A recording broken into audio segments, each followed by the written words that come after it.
Bueno, hablándote un poco más en mi calidad laboral, ¿no? En mi calidad de docente y en la calidad de mis compañeros, que fue la que pude visualizar y un poco compaginar con los mismos, es que, bueno, básicamente del total de docentes, un 80% se consideran o son jefes de hogar dentro de la familia y el 85% tiene a cargo niños menores o otros familiares. Entonces, la situación durante la pandemia fue compleja porque esas actividades no dejaron de realizarse mientras también las actividades laborales se ejecutaban, situación que impedía el fácil desenvolvimiento de las actividades. También podemos decir que de los profesores, en aquel momento más o menos el 80% era profesor a nombramiento y el 20% a contrato, pero un poquito más, un porcentaje mayor en el caso de la carrera de trabajo social, que es un mayor porcentaje de trabajadores a contrato. Quienes a su vez también se vieron bastante preocupados y afectados porque se registró también que, digamos, algunos de los docentes tuvieron una reducción de carga de horario, justamente por los problemas del presupuesto que ya se empezaban a visualizar. De igual manera, algunas actividades de vinculación, por el mismo hecho de la pandemia, se vieron afectadas y también algunos presupuestos en el tema de investigación. De igual manera, como una situación más humana, registramos, me parece que un 15% de los docentes en aquel momento se contagió de COVID. Y creo que, si no me equivoco, de un levantamiento de información que hicimos, el 45% de familiares cercanos se contagiaron.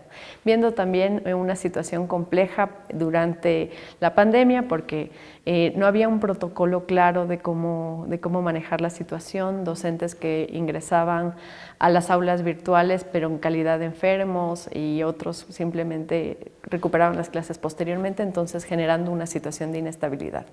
Además también que muchos de los profesores encuestados, digamos, cuando sacamos, levantamos la información, el 50% manifestó estar inconforme o poco satisfecho con dar las clases virtuales, ya que todo fue prácticamente con dicha premura y con las condiciones que se estaban dando.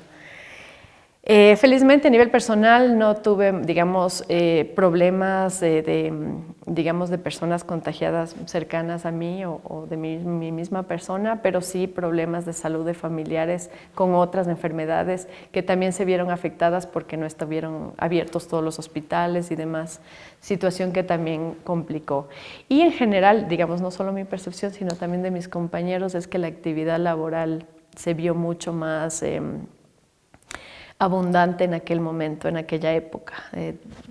Reuniones excesivas, trabajo excesivo, volcándonos mucho más a reducir, digamos, las actividades de ocio, entre comillas, o de esparcimiento por el tema laboral. Los estudiantes pudimos ver que también tuvieron que compartir bastante los dispositivos tecnológicos en clases, porque básicamente a la vez, más o menos, hay un promedio de 4 miembros en el hogar de los estudiantes a nivel universitario, y a la vez al menos 2 son estudiantes y por ende necesitan buena conexión a internet, lo cual no tenían, inclusive los docentes, me incluyo. Y también el problema de compartir los dispositivos. Un segundo inconveniente que se detectó es también que muchos de los padres de los estudiantes perdieron sus puestos de trabajo, viéndose en peores condiciones laborales, situación que también a los estudiantes les demandó buscar nuevas posibilidades. Por ejemplo, estudiantes que a la vez que estaban en clases estaban de taxistas o ejerciendo otras actividades, por ejemplo, atendiendo locales comerciales, para tratar de solventar la situación, a pesar de que también habían las restricciones de salida, ¿no?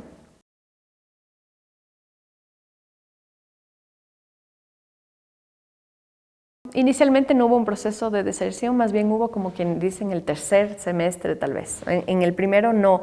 Lo que empezó a haber fueron, digamos, inconvenientes de conexión. Más bien después se dio como un leve proceso de deserción, porque como que por esa necesidad de buscar las condiciones de subsistencia, ya en el momento posterior, de alguna manera tuvieron que dedicarse un poco más de tiempo a eso, y muchos suspendieron el semestre y saltaron saltaron. Entonces, por ejemplo, ahorita que ya estamos en la presencialidad, muchos dejaron, por ejemplo, 2 semestres y saltaron semestres, pero se vio ese fenómeno un poquito después. Pero no es muy, digamos, tampoco fue tan elevado, ¿no? Pero sí hubo. Lo que sí se detectó fue el tema de bajos rendimientos escolares académicos. Sí, eso sí se registró y se evidenció.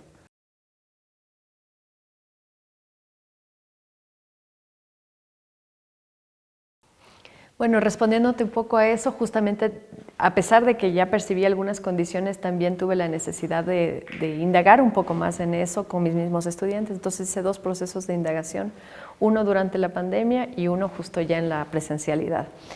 Y noté 2 particularidades interesantes. Uno a nivel económico, y hablando justamente de estas condiciones socioeconómicas, es que pregunté a qué se dedicaban sus padres, en qué actividades estaban y todos. Entonces, más o menos prácticamente todos los padres que estaban en el sector transporte, servicios, turismo, todos de alguna manera se vieron perjudicados por la pandemia. Les pregunté cuáles de ellos bajaron sus ingresos y prácticamente el 80% bajaron sus ingresos permanentes que tenían, digamos como un concepto de ingreso permanente, redujeron sus ingresos permanentes durante la pandemia, algunos incluso llevándolos a emprender, digamos, entre comillas, otro tipo de actividades para salir adelante. Salvo, digamos, un caso de un estudiante que en cambio bueno, algunos que por suerte tenían determinada estabilidad laboral, entre comillas, pero en cambio se les redujo el sueldo también, que también implicaba reducir sus condiciones normales. Pero un estudiante cuyo padre o madre, no recuerdo bien, estaba en los sectores especulativos financieros. Esa era la única persona que en pandemia no se vio perjudicada por la situación del COVID, siendo uno de todo un curso. El resto todos se vieron perjudicados, digamos, como hicimos un levantamiento de información. Eso como a nivel económico, pero de igual manera, lo que tú planteabas, ya a nivel de lo que implicó también sobrellevar la enfermedad, además de sobrellevar el hogar y todo lo que eso implicaba. Tuve unos estudiantes que perdieron a 2 miembros, me parece que fue la mamá y uno de los hermanos, si no me equivoco. Situación sumamente trágica que les volcó a prácticamente quedarse solos, ¿no? Porque creo que no vivían con su papá, aparte de vivir su mamá falleció y un familiar cercano, creo que fue una de las que más me impactó. Entre otras situaciones que también han fallecido algunos de sus familiares dentro del núcleo familiar. Entonces, esa situación en un momento también como docentes nos vimos como cómo tratamos, porque empezaron a faltar los estudiantes, ¿qué pasa? Exigimos más, pero a la vez es un problema que estamos enfrentando por lo económico y por lo personal, por lo sanitario. Entonces ese tipo de situaciones se estaban repitiendo, además de trastornos emocionales en los mismos estudiantes que ya levantando la información con ellos, conversando con ellos ahorita en la virtualidad, me comentaban que tuvieron grandes problemas de ansiedad, de depresión durante aquel momento justamente por no poder ayudar a su familia, por tampoco poder dedicarse bien a sus estudios porque a su vez también tenían que dedicarse a veces a cuidar a sus hermanos. Entonces, digamos, un cúmulo, ¿no? Un cúmulo de condiciones que debilitaron la situación.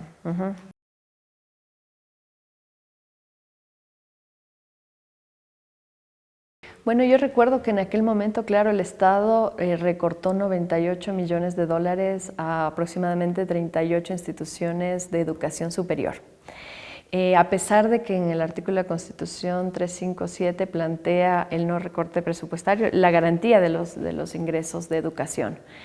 Y dicha desinversión en la educación básicamente fue repudiada por todos los sectores universitarios, docentes, estudiantes, padres de familia, por la, primero, ilegitimidad, ilegalidad que conllevaba esto, y segundo, porque salud y educación son sectores prioritarios en la sociedad y ante cualquier problema, digamos, de recesión económica o en este caso una crisis sanitaria, lo primero que había que asegurar y priorizar eran estos recursos.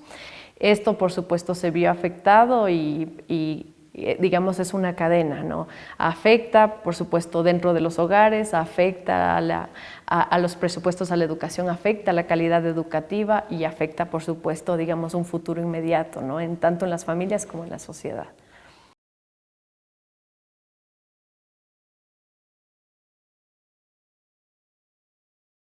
Claro, supuestamente, ¿no?, la prioridad del gobierno era el tema sanitario, pero vimos de cerca que, digamos, familiares míos que estaban en el sector de la salud, por decirlo algo más personal, fueron despedidos estando en el sector de la salud, que en teoría estaba priorizado. Entonces, digamos, prácticamente un discurso, ¿no?, que supuestamente ese es el objetivo del gobierno, pero era un gobierno que prácticamente lo que estaba es desinstitucionalizando el Estado, planteando un régimen de acumulación económica que lo que planteaba es priorizar, por ejemplo, el tema de endeudamiento, el tema de pagos de endeudamiento, que en aquel momento también empezábamos con esto de las negociaciones con el FMI, nuevos desembolsos, y por otro lado, también recibíamos recursos desde el exterior a modo de donaciones, que nunca hubo una especie de rendición de cuenta dónde estaban destinados. Esos recursos podían haber estado destinados a la educación, etcétera. Y claro, este recorte presupuestario no nace ahí, no nace en la pandemia, estos de los 98 millones de dólares. Si no me equivoco, habían 36 millones de dólares que ya había de déficit del año anterior. Entonces, es un modelo económico que de alguna manera tomó de pretexto la pandemia para poder pauperizarse mucho más, ¿no?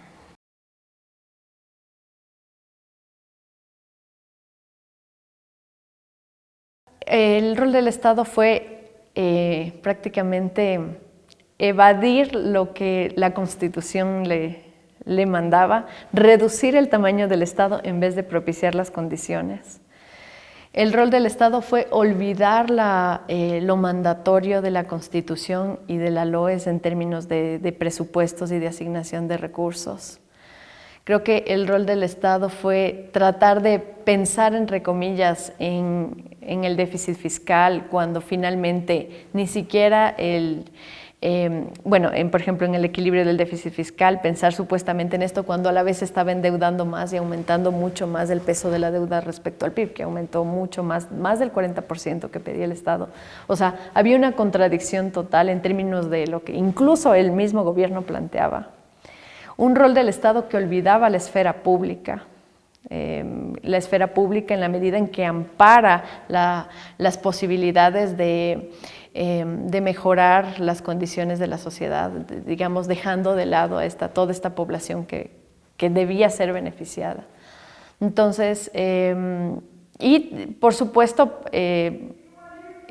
un Estado que actuaba en términos ilegales, ¿no? Por eso también cuántas solicitudes de demandas a la Corte Constitucional, etcétera, justamente por no respetar la legalidad que había, ¿no?, en su momento, o que existe todavía.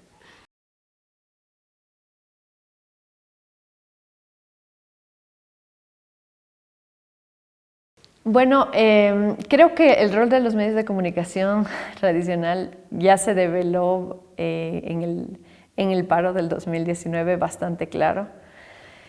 Y más o menos siguió la misma trayectoria, y con esto me refiero a ser la vocería del poder, la vocería de las élites económicas y políticas, y también básicamente también un rol de evitar que la población también se manifieste, porque mientras el gobierno también de alguna manera tomaba cartas en el asunto, en teoría, por la supuesta pandemia, lo que hacía es también aprovechar y, digamos, ahí vinieron también los problemas de desinversión del Estado, problemas de los combustibles, de los subsidios a los combustibles, entonces tratar de aprovechar para implementar medidas, dado que la población estaba confinada. Entonces los medios de comunicación tenían en cambio a la población un poco con las medidas de bioseguridad, cuidándose y a la vez legitimando estas medidas que hacía el gobierno, dejando de lado que prácticamente por tomar estas medidas lo que hacía era, en vez de reactivar la economía y plantear medidas tal vez transitorias para que la economía no se vaya abajo, lo que hacía más bien es empeorar aún más la situación económica, pero lo que hacían los medios de comunicación tradicionales era un poco tapar estas condiciones, tapar estas situaciones, y por otro lado estar simplemente al pendiente del tema sanitario permanentemente, tratando de no desvincular el ámbito económico y político de la cuestión del supuestamente cuidado y confinamiento. Entonces, todos esos dejaba de lado todo el tipo de debates y también con el tema del miedo, por supuesto que también surgió en aquel momento evitar cualquier tipo de movilización en contra del Estado, ¿no? Entonces, su rol era prácticamente estar de la mano con el Estado y legitimar este tipo de discurso.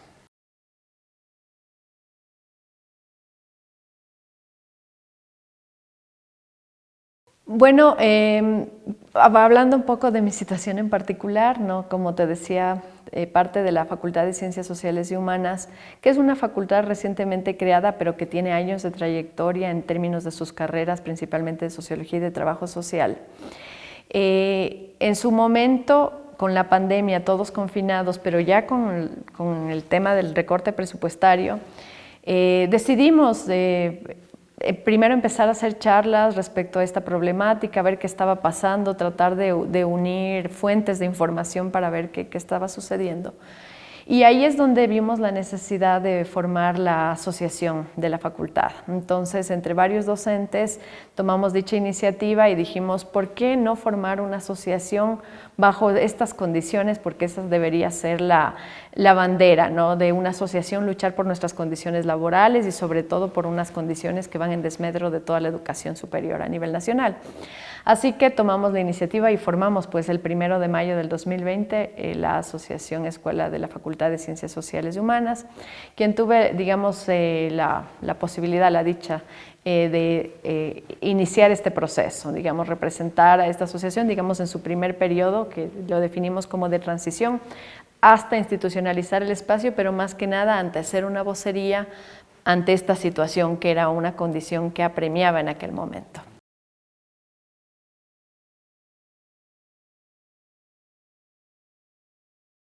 Hubieron varias manifestaciones, ¿no? De diferente naturaleza, y tanto internas como externas. Digamos, en un primer momento, primero proclamas, para poder tomar una postura institucional respecto a cuáles son nuestros puntos de negociación y cuáles efectivamente no hay que negociar, como es el tema del recorte. También solicitudes, por ejemplo, a las autoridades, tanto internas, por ejemplo, para preservar lo que son los contratos de las facultades, como en general todo el cuerpo docente de la universidad. También, por ejemplo, solicitudes a los representantes del HCU, al mismo HCU, para que sea que no reciba o en su defecto una carta de solicitud para tomar decisiones en el seno de esta organización institucional. De igual manera, digamos, esto un poco más a nivel institucional, pero también acciones de hecho, ¿no? Que se dieron tanto como ruedas de prensa, tanto como boletines, hashtags, tweets, redes de tweets. Recuerdo también lo que otras organizaciones dentro de la universidad, porque habían organizaciones digamos, internas y externas a la universidad, institucionalizadas y no institucionalizadas, digamos así, que tomaron partida. Entonces, por ejemplo, el Frente Universitario, justamente, también con algunas acciones, de hecho, por ejemplo, en las laderas del Pichincha, con el tema de preservar el presupuesto del no recorte a la educación, como también diferentes banderas, ¿no? Consignas, bueno, aparte de las movilizaciones en sí, bastantes acciones que se dieron de diferentes niveles. Lo mismo con organizaciones tal vez institucionalizadas como la FAPUGA que al interior, como la FEGUE también, o como la Federación de Profesores Universitarios y Politécnicos a nivel nacional, que tuvieron varias reuniones también, en las cuales también participamos para tomar medidas, ¿no? Tanto, por ejemplo, legal, que fueron las que también se tomaron.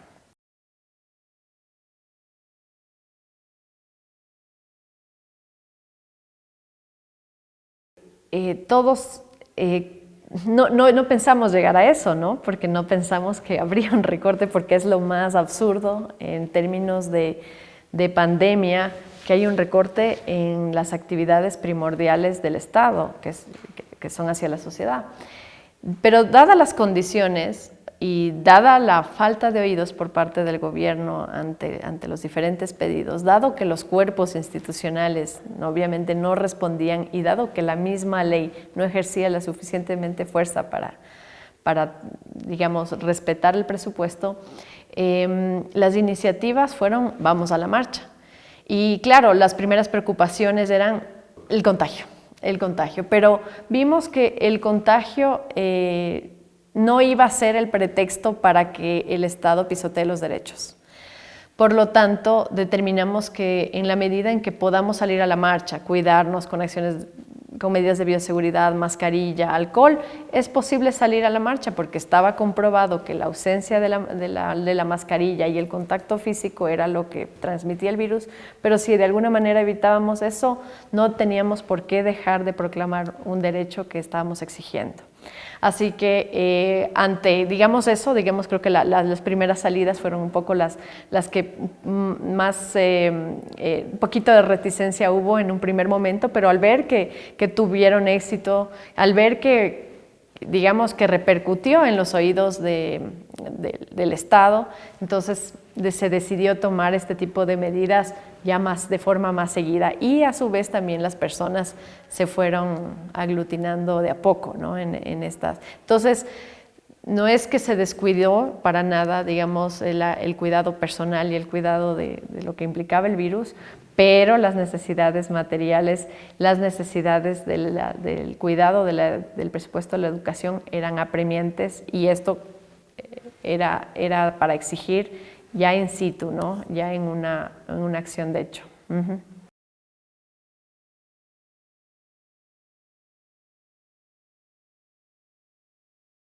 Yo pienso que el Estado, en lugar de, por ejemplo, igualarse del déficit, pensemos que tenía con la Universidad Central, que era de $6 millones, si no me equivoco, es del año anterior. En lugar de igualarse de eso, también en lugar de tomar en consideración lo que la LOES plantea en tema, por ejemplo, del FOPEDEUPO, que es el fondo por el cual se alimenta también la educación superior, además de los recursos fiscales y de los fondos de autogestión. Este procede de los principales impuestos en un 80% que recauda el Estado, que son el IVA y la renta. Es decir, la ley de alguna manera ya ampara las condiciones por las cuales los recursos a la educación deberían estar, incluso en las condiciones más críticas. A pesar de eso, y ya saliendo de las condiciones críticas, que igual no deberían, ahora el Estado, sabiendo que la economía se ha reactivado fuertemente desde el año anterior y dado que la gente ya salió del confinamiento y se ha comprobado que la salida del confinamiento sí reactivó la economía, no porque el gobierno haya hecho alguna medida de inversión pública, ni mucho menos porque todo eso está ausente, resulta que el Estado ahora se le ocurre reformar esta ley para prácticamente quitar este tipo de fondos, este tipo de presupuestos a la fase inicial de educación, o sea, la parte inicial de la educación superior. Entonces, me parece totalmente absurdo que el Estado, en lugar de garantizar a través de estos mecanismos que acabo de mencionar y a través de estos déficits que sigue acarreando, lo que hace más bien es todavía más recortar más estos presupuestos que ya la ley los está garantizando y que hay fuentes de financiamiento para ellos y que hay recursos comprobados que existen para ellos. Entonces, no hay ninguna razón de que por falta de recursos, porque podría ser, entre comillas, es el pretexto de no invertir en esto, sino más bien de deshacerse de una competencia y por lo tanto deshacerse de toda una base presupuestaria que tiene el Estado. Entonces, a mi criterio es algo que primero, inconstitucional, ilegal, pero también es algo que recorta las posibilidades de entrada, porque es la primera fase del proceso educativo superior. Recorta las entradas de los estudiantes que más necesidad tienen de pasar estos procesos de nivelación, dejándolos justamente a los quintiles más bajos de la población sin las oportunidades de poder acceder a un futuro mejor, ¿no?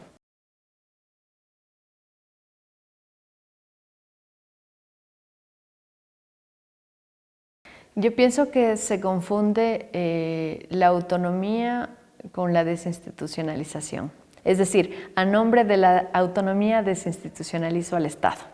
Y eso es lo que hace o pretende hacer el gobierno con este cambio. Como es un cambio de régimen económico, lo que plantea de alguna manera es pensar simplemente en ampliar la financiarización internacional y reducir todo lo que consista o conlleve el tema del Estado. Y claro, para eso tiene que, entre comillas, desinstitucionalizar, bajo la bandera de que ustedes son cada vez más autónomos, pueden tomar estas competencias a su cargo.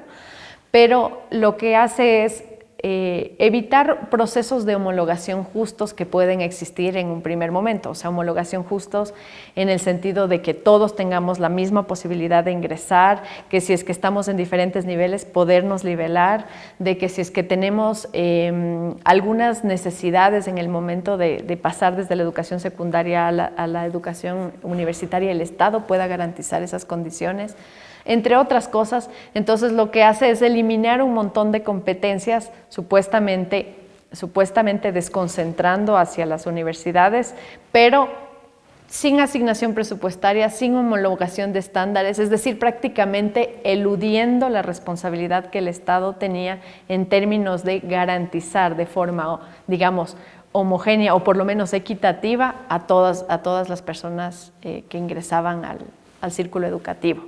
Entonces, pienso que este es un proceso, yo no diría de autonomía, sino de desinstitucionalización y por lo tanto de más recorte presupuestario.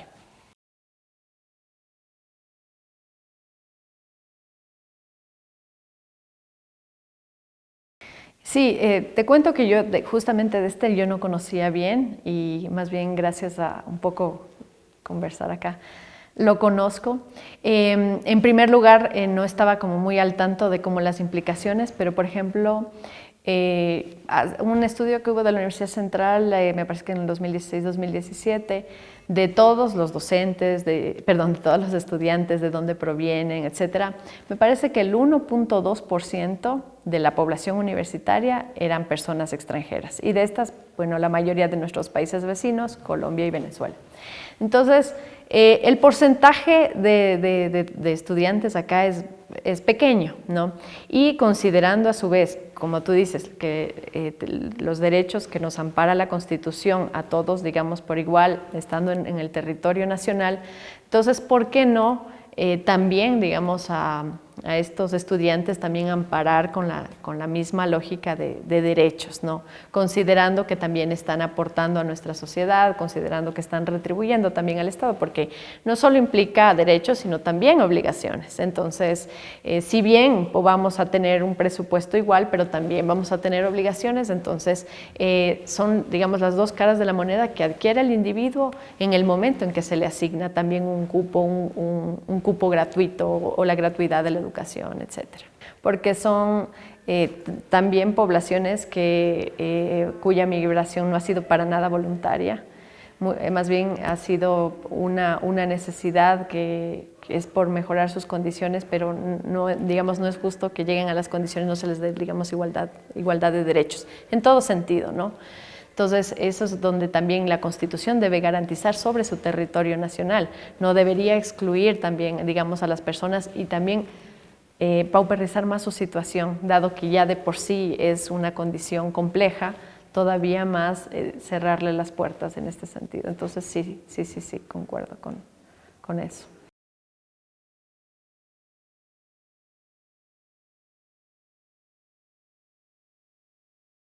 Esto tiene de ley que ver con el régimen de desarrollo económico. El régimen de desarrollo económico en nuestro país ha retomado lo que se llama el neoliberalismo, el régimen de financiarización internacional, que viene con Lenín Moreno, digamos con el gobierno de Moreno, donde se vuelca a una apertura de mercados, disminución del Estado, privatización de la esfera pública, entre otras. En ese sentido, por eso es que yo decía que la pandemia es prácticamente, si es un bache, por supuesto, para cualquier Estado, no vamos a negar, pero también es un pretexto para implementar de mayor medida este régimen. Y con con este gobierno que mencioné, y el gobierno actual, de alguna manera, lo que ha hecho también es retomar esta posibilidad, ¿no? Digamos, del neoliberalismo. Porque no es algo también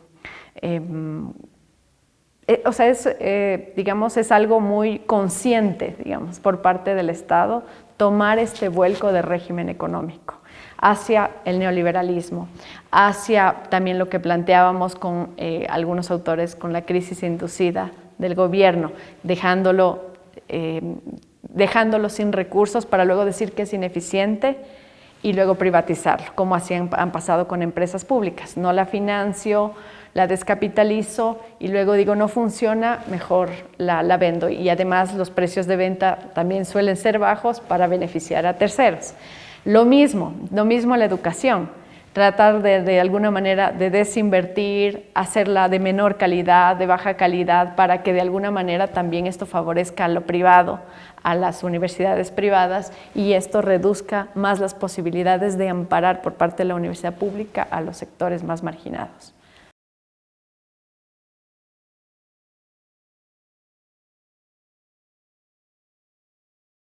Se me viene a la mente que si la educación no se mueve en sentido emancipatorio, no cambiará la sociedad. Y la educación pública, ese es su objetivo principal. La educación pública lo que trata es siempre de apuntar a mejorar las condiciones de vida de una población, de una sociedad. No legitimando intereses privados ni intereses de élites, sino más bien la posibilidad de transformación de una sociedad. Por eso la educación pública tiene esa facultad, esa finalidad específica, y por lo tanto hay que cuidar la esfera pública siempre en la medida en que va a transformar dicha sociedad.